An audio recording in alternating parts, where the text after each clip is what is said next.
Hi, it's Jim here.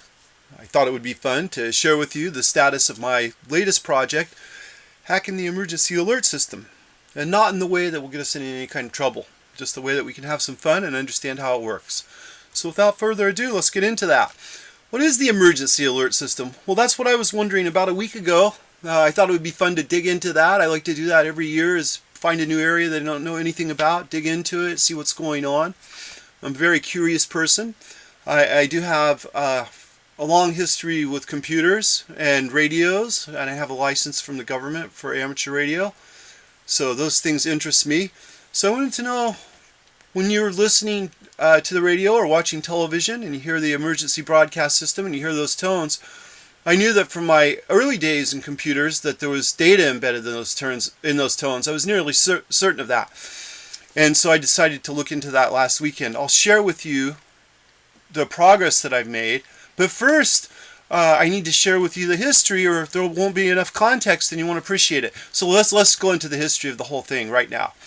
So first we have the CONRAD system, and that was around since 1951. I guess it was formed in 51, you could see, and dissolved in 63. And there were even marks on the radios to indicate this system. So it was a special system where broadcasters in an emergency would broadcast on these frequencies, but only for a short duration, and that was to confuse enemy planes and incoming missiles and things like that that might be homing in on radio signals. So it was also a way for them to have emergency broadcast. Only a few stations participated and they took turns. You could read all about that. And so you could even hear some of the radio stuff for this. Like, here's an actual radio test for the CONRAD system. Station now leaves the air to cooperate with the United States government in conducting an electromagnetic radiation control drill. Please tune your radio to 640 or 1240 kilocycles for a special program. Normal broadcasting will be resumed in approximately 30 minutes. Okay, 30 minutes for that test. How about that? And then here's a TV spot for pretty much the same thing. How about that? Watch this. CONRAD, our emergency broadcasting system, is designed to give life-saving instructions and information without giving enemy bombers signals that could guide them to targets in the United States. Should the United States be attacked, warning would go out through Air Force and civil defense channels. All radio and TV stations would go off the air. In a matter of minutes, CONRAD radio stations would return on the frequencies of 640 or 1240 to broadcast life-saving instructions and information. Only CONRAD at 640 or 1240 on your standard radio will bring you vital information from community. So how about that? The Cold War, scary times. Alright, so let's take a look at some of the things that happened after that were more sophisticated. So let's look at the emergency broadcast system. That was founded in 1963, so after the other one was all finished, after CONRAD was done. And the emergency broadcast system, if you listen to that, it went off the air in 1997. You're familiar with the broadcast and the tests and things like that. So we won't delve too much further into that. And then you can read about the history of the emergency broadcast system. I have some information here along those lines, so you're welcome to dig into those URLs. And we have an emergency broadcast system test. So if you were never around for that, I do have one. This is a test. For the next 60 seconds, this station will conduct a test of the emergency broadcast system. This is only a test.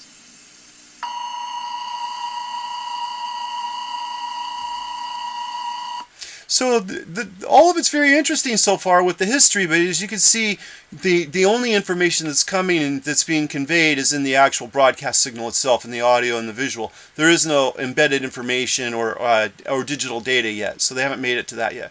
So let's see what's going on now. So now you have the emergency alert system. This was founded in 1997. The emergency alert system is extremely sophisticated. This uses many different channels for the alerts to go out on. The alerts are sent out not only in audio and visual formats, but in digital data as well. So I won't go into all of that because there is a lot of detail and it's very complex, but there is the integrated public alert and warning system, IPAWS. Okay, there are some other details that are very important, but in the interest of saving time, we'll gloss over that a bit. So now let's look over here. There's within the emergency alert system, there are higher levels of alerts that can go out on that system. As an example, here's an emergency action notification. So in the event of something like a nuclear war, this notification type would go out.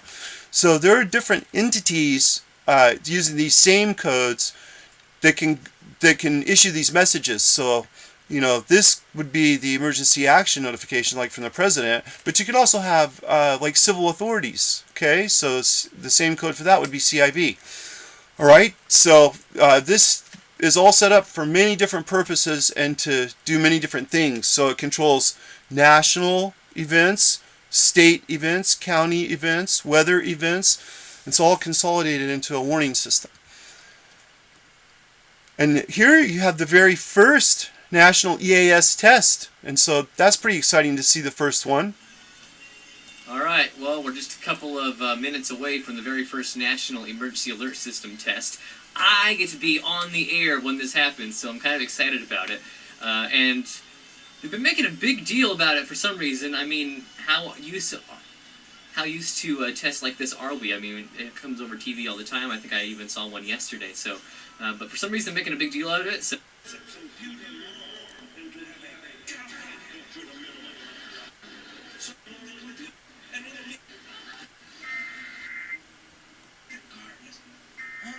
Here it is. So you heard that. That was the very first emergency alert. All right? Pretty exciting stuff. Now, of course, like any computer system or anything digital, a mistake could happen and things could go wrong. And that certainly did happen in this case when an errant announcement went out that Hawaii was under attack by missiles. And so that interrupted programs. We'll kill the audio there so we don't have to listen to that. But you can see the broadcast is coming in. A civil authority has issued a civil danger warning for the following counties or areas. Hawaii. Message from IPAWS CAP. They've detected a missile threat. That's not good. Well, as you know, that was a mistake. So, interesting that could happen, but human error or programming mistake, who knows? So here's a page with more information about IPAWS. You can read more about it here. Here's like a flow chart for IPAWS. You can take a look at this and see more information about the IPAWS architecture. So you do have different alerting authorities. Okay. Tools to cause the messages to go out. Aggregators and gateways. Alert disseminators. Interesting that the alerts go out over NOAA Weather Radio. Look at that. Over the National Weather Service. So those digital alerts, that digital information goes out over the National Weather Service. That's inside of those tones. There's digital data embedded. Let's take a look at that. Interesting that the National Weather Service is rebroadcasting those alerts, right? We're going to leverage that. So here's more about it. I already shared with you a bit of the history, but we do have a slideshow, and you can see the address. So there's a lot of different event codes. A number of different National Weather Service events could go out. So, and they all have these same codes. So a blizzard warning is a BZW, and a tornado watch is a TOA, and a tornado warning is a TOR. And so that's embedded in the digital data in those tones. Here's some more information about the NOAA Weather Radio. It's a fascinating system. It operates on multiple frequencies. These frequencies right here, I'm highlighting that. See that? I'm flashing it in blue. So NOAA Weather Radio operates on those frequencies. They're constantly giving you the audio for the weather. And then when an alert comes in, you'll hear the digital tones. But if you don't have a decoder, you don't know what's inside of it specifically. So here are some various websites when you can actually listen to the NOAA Weather Radio live. So this is a whole page of it. Here's an alternative site that does the same thing. So we could actually scroll down here and we could find New York if we want to, if we're so inclined.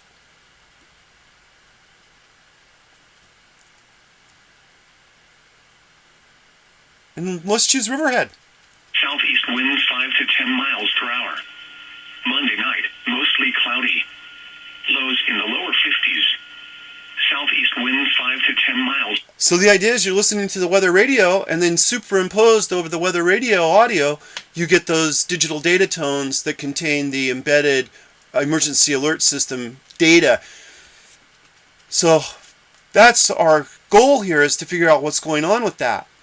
So there are actually companies that build equipment to decode that. And this is one of them, Thunder Eagle. They can decode those alerts and put them on signboards or print them out or email them. They can make phone calls, do a lot of different things.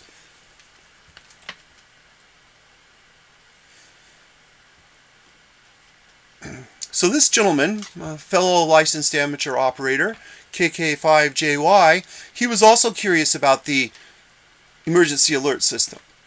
He was actually so curious that he sat down, rolled up his sleeves, and looked into what those tones were, and he found out that it was FSK.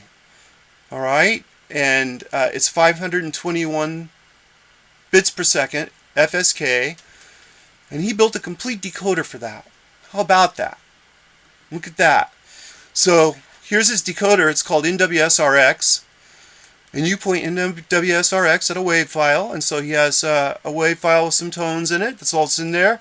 He runs it, and it decodes the symbols that were encoded with the 521 bit per second FSK. And so in this case, it turns out these are the symbols. And it turns out the symbols repeat 3 times, 3 lines, because there's 3 bursts. So you're getting the message 3 times. But what does it mean and what's going on? So to save time, and because you could look it up yourself, but the ZC you see right here, that is the attention signal. That says you're going to get a message. And then the next one right here, that's the issuing authority, who sent it. And that's the type of alert right there. Then the third word. In the next word, this is the region that it applies to, and this is a strange format used by the government for census and other purposes. This is the FIPS format. So you have to translate that into something that's useful, or look it up in a repository that has information about FIPS codes if you want to do anything with mapping or showing what that really means. So I had an interesting journey to figure that out. And another interesting thing is this metadata inside the alert, it could contain more than one of these FIPS zones, and it's an indeterminate number of FIPS zones could be there. So you have to account for that if you're going to try to do anything with that and account for these zones. You have to keep in mind that you don't know how many will be there. Interesting, right? And then the next word there is when it's going to expire. And then after that, the next word is the Julian day, and after that is the time. So a 4-digit time. And after that is the issuing station. So now that I've decoded the metadata for you, how could we actually make use of that and find out something useful from it? Well, it turns out somebody already did that for us in the community for open source. They wrote a Python routine called dsame right here. And so you can actually feed that metadata string that we found right there, take that entire string and feed it to the dsame py, this Python, and it will decode it for you right there on the screen. Look at that. Right on the screen it tells you everything you need to know. The National Weather Service in Lincoln, Illinois has issued a tornado warning valid until 8:27 p.m. for the following counties in Illinois: Christian, Macon, issued by KILX NWS. I want to do more with that. I mean, I'm grateful that this gentleman took the time to decode the message and that the other people in the community came up with dsame, but I wanted much more. So I wanted the ability to show a map of the alert area, and I wanted to be able to speak the alert out loud. I also wanted to be able to show an OSX notification of the alert. So for about a week I've been working on this, and it's not really necessary for something like this to go off and write any C code, because all the code for this has pretty much already been written. Really, this is something like this is best attacked with shell scripts, I think. So that leverages all of the tools available out there built by the community in Unix, and I'm a big fan of open source, and I use it any time that I do anything. So let's take a look at what's going on with what I've been able to put together. Alright, so again, my goals were I want to be able to display a map of the alert. I want to be able to speak the alert out loud. I want to be able to display an OSX notification. So let's see how much progress I've made in a week here. So first, let's take some WAV files of these alerts. Let's look at these. So we'll list all the WAV files in this folder. So you can see there's a tornado wave, and you can see there's a TOR, right? You can see there's an amber. You can see there's an amber test loop. Let's look at the amber test loop.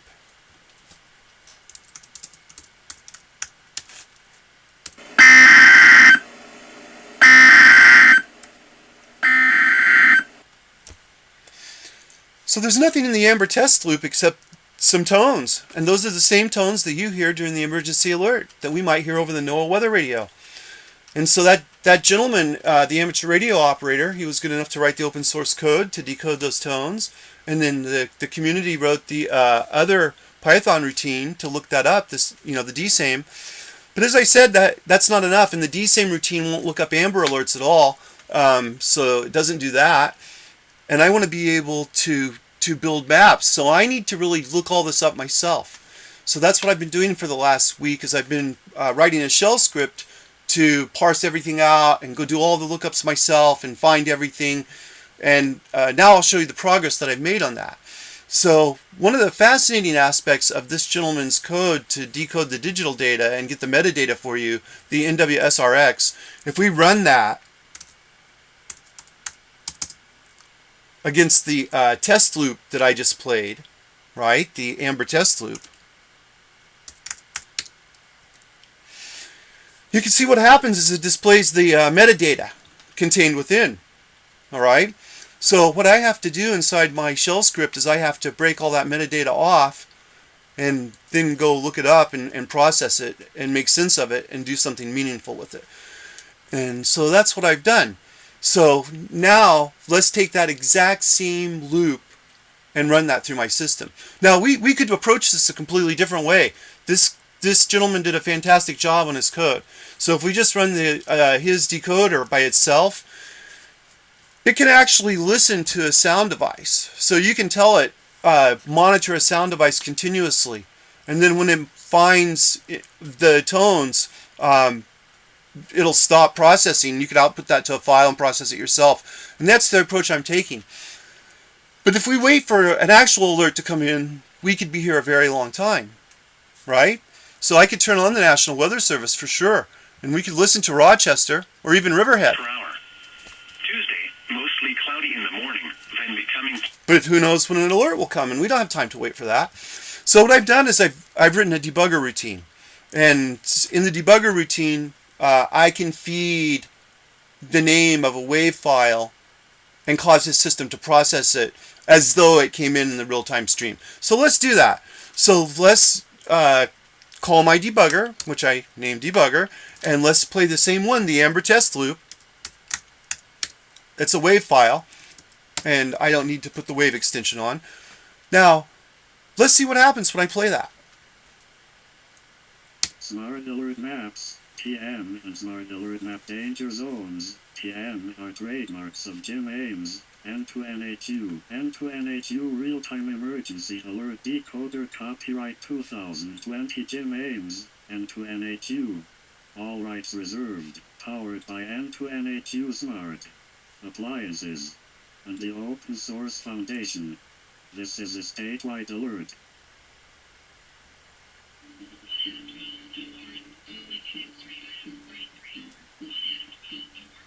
Smart Alert Amber Alert.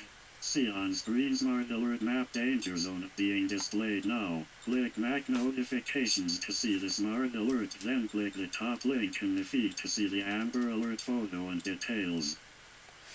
So you can see there's a notification there. I'll click that notification and it takes me to a feed. I can click the top link in the feed. And had that been a real-time alert that came in, we would be looking at the actual missing child alert on the screen. We'd be seeing that right now. In this case, this was the most recent alert that came in. So that's what I was able to put together for the demonstration for you here. Let's go back and take a look really quick at the map. So if you're looking at the map that I presented there and you're saying, wow, Jim has a lot of nerve putting his little watermark on the Amber Alert. That didn't come from the Amber Alert system. I built that entire map. So there was no map, and the only thing I had was a code that related to the geography of the alert. I had to translate that.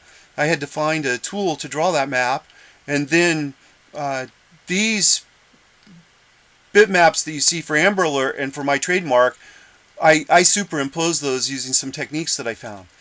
And I also was able to superimpose the text using those same techniques and tools. So now to show you that I've got automation working and that's not just some kind of a script, let's play a different file. So that was the Amber test loop. Let's take a look at a tornado alert. Smart Alert Maps, TM, and Smart Alert Map Danger Zones, TM, are trademarks of Jim Ames. N2NHU, N2NHU Real-Time Emergency Alert Decoder Copyright 2020 Jim Ames, N2NHU. All rights reserved. Powered by N2NHU Smart Appliances and the Open Source Foundation. The National Weather Service in Sterling, Maryland has issued a tornado warning valid until 4:28 p.m. for the following counties in Virginia: Fairfax, City of Fairfax, City of Falls Church, KLWX and WS. This is a regional alert. This is a regional alert. This is a regional alert. Click Mac Notifications to see Smart Alert details and Weather Service real-time radar maps. Smart Alert. A tornado has been spotted in the area. Listen for instructions and take shelter immediately underground or in an interior room. A Smart Alert Map Danger Zone will display on screen after the audio announcement.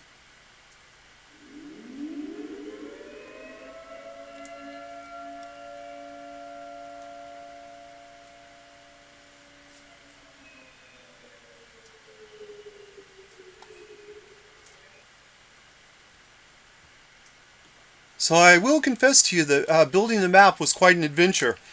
That was a gigantic 40-hour distraction to go out and figure out which tool could actually pull that off. So I was very pleased to be able to do that and then find a tool to do all of the overlays and combine everything together. So again, you're not looking at any kind of product that came from anywhere. That didn't come from the Weather Service or anyone. I generated everything that you see. I generated the map, the icons, I blended it all together, I superimposed the NWS alert. You could copy that into an email now and send it out or text it to people. And that's the idea of my system. So I already showed you there are commercial products that do this, but they're all hardware based, so I'm building a software system to do that. So I had a really good time putting all this together. I had a great deal of fun.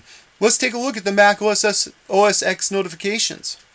So you can see here, I have the National Weather Service alerts. So I give you a direct link to that. You can see the current alerts. They're right there. I also give you the NOAA alerts, so you can see those as well.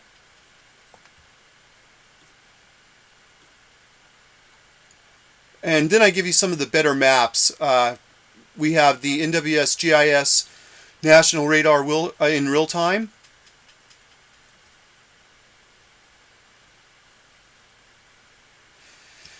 And we have the Mass EMA map. They did a fantastic job on that. I really like it. And we have the Wonder map.